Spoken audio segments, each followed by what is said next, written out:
Imagine waking up to the news that the most powerful military on Earth has decided that destroying your enemy's infrastructure is no longer enough. That what it actually wants now is the keys, the dock, and the revenue stream that keeps the entire regime alive. That is not a theory. According to reporting from July of 2026, a U.S. blockade of Iranian ports is operational. U.S. forces have just concluded 13 consecutive nights of precision strikes on Iranian military targets, and senior American officials are openly discussing seizing Iran's crown jewel oil export facility on Karg Island, the single point through which roughly 90% of the country's crude historically moved onto the world market. This is not a story about another night of airstrikes. This is the story about why, after 100-plus days of war, Washington has quietly decided that the math has changed, and that the next phase is no longer about punishing Iran. It is about replacing Iran. There is a moment in almost every major conflict when the stated objective quietly stops being about the enemy's military and starts being about the enemy's economy. For the United States and Iran, that moment appears to have arrived somewhere in the summer of 2026. On July 23rd, U.S. Central Command confirmed that American forces had concluded the 13th consecutive night of precision strikes targeting Iranian military sites, with the official communique emphasizing the further degradation of Iranian air defenses, command nodes, ballistic missile infrastructure, and facilities tied to the Islamic Revolutionary Guard Corps. Days later, on July 26th, multiple news outlets reported an apparent pause in the U.S. air campaign, the first such pause after nearly 2 weeks of uninterrupted bombardment. Both signals matter. The strikes that kept coming night after night were never really meant to eliminate Iran as a state. They were meant to clear the runway for what comes next. To understand why the runway matters, you have to understand what the United States is now openly saying out loud. Earlier in July, the President of the United States announced the reimposition of a naval blockade against Iranian ports and stated in plain language that the United States intends to control the Strait of Hormuz and to be paid for the privilege of safe passage through it. The logic is borrowed, intentionally or not, from older imperial traditions. Whoever controls the narrow waterway through which roughly a fifth of the world's seaborne oil flows effectively controls a global tax. Tonight, that tax is being collected under a different flag. This is the strategic architecture behind the air campaign, and once you see it, the entire war looks different. For the first 100 days or so, the U.S.-led operation, publicly tagged as Operation Epic Fury in earlier reporting from March, focused almost entirely on two things. First, dismantling Iran's ability to fire ballistic missiles and drones at U.S. forces and at American allies across the Gulf. Second, systematically destroying Iran's integrated air defense network so that American and Israeli aircraft could operate over Iranian airspace with relative impunity. By late June, multiple open-source intelligence outfits, including the Institute for the Study of War, were reporting that Iranian missile forces were already described as badly degraded, with surviving inventory increasingly pushed into hardened underground storage in an attempt to preserve what was left. That last detail is more important than it sounds. A missile buried under a mountain cannot be destroyed by a standard precision bomb. You either need a bunker-buster munition, a weapon designed to penetrate several meters of hardened concrete and rock before detonating, or you need special operations forces on the ground to physically locate and disable the launcher. Both options are expensive. Both options take time, which is why the air campaign cannot by itself finish the job. Even after 13 straight nights of strikes, Iran's missile and drone inventory may still number in the low thousands, scattered across underground sites that are difficult to find and harder to dig out. The air campaign is buying time. It is also buying freedom of movement.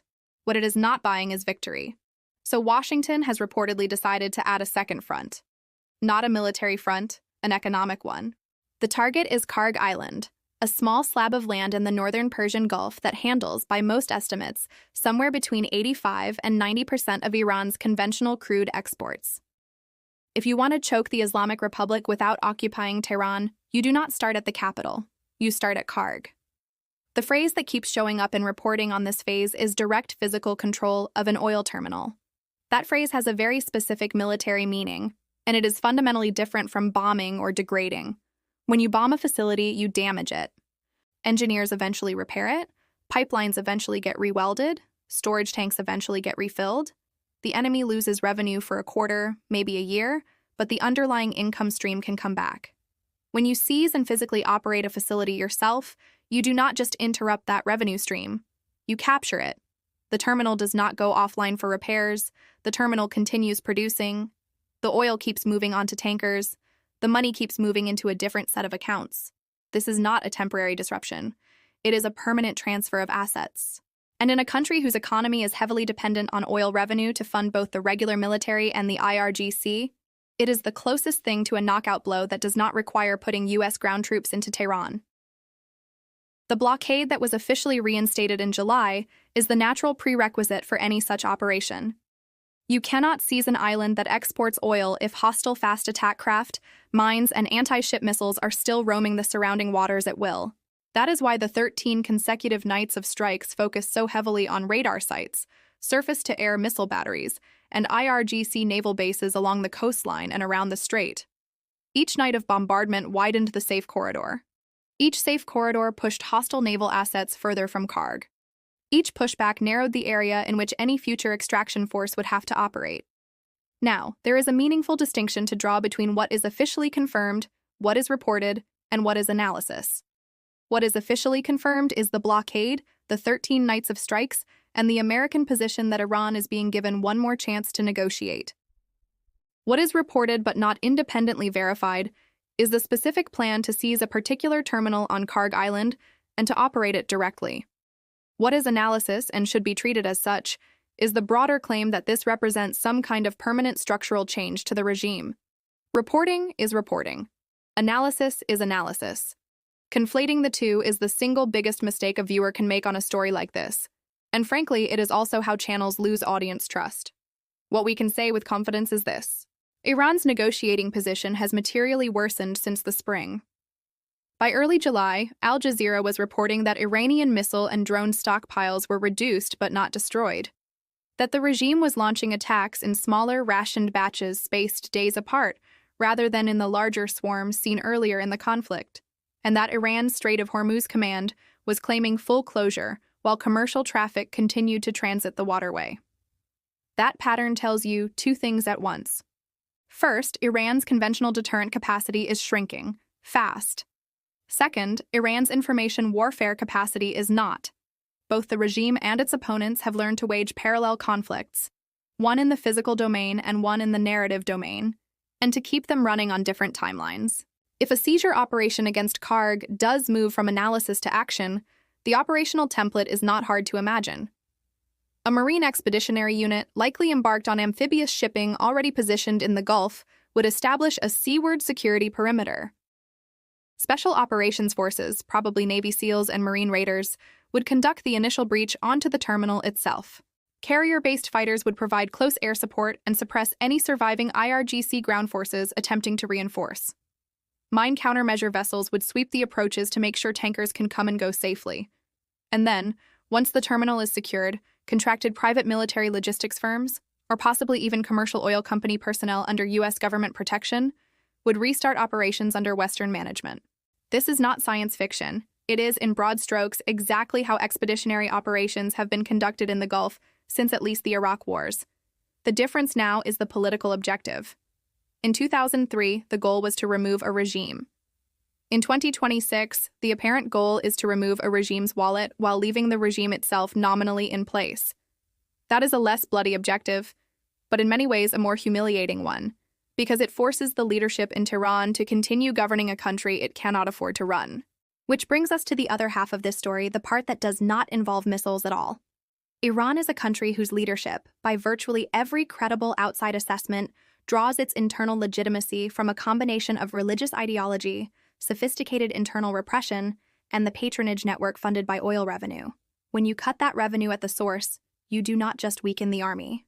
You weaken the payroll of every militia commander, every provincial governor appointed by the IRGC, every mosque-based social program that keeps poorer districts loyal to the ruling clique. The killing power of a regime is half military, half financial. Strip away the financial half, and the military half eventually cannot afford to fire the weapons it still has on hand. That is the deeper bet Washington is making right now. 13 nights of strikes were never going to convince the supreme apparatus to surrender. What might convince it, or at least domesticate it, is a slow strangulation that makes every other decision the regime makes a little more difficult. A terminal under foreign control. A blockade that charges for safe transit. An air campaign that resumes on the day Tehran decides to be difficult again. The offer on the table is reportedly not surrender. It is submission dressed up as a deal. Iran's response, predictably, has been layered. Public statements have tried to frame the strike pause as an American failure, a sign that Washington's war machine has met its match. Private signals embedded in back-channel talks mediated by Pakistan and others suggest a different tone. There are reports of proposals for a fresh 10-day ceasefire aimed at reopening the strait. There are also reports that those proposals have been complicated by hardliners in both Washington and Tehran, who see any pause as a chance for the other side to reconstitute. The truth is probably that both sides are tired, but neither side is yet willing to admit it publicly.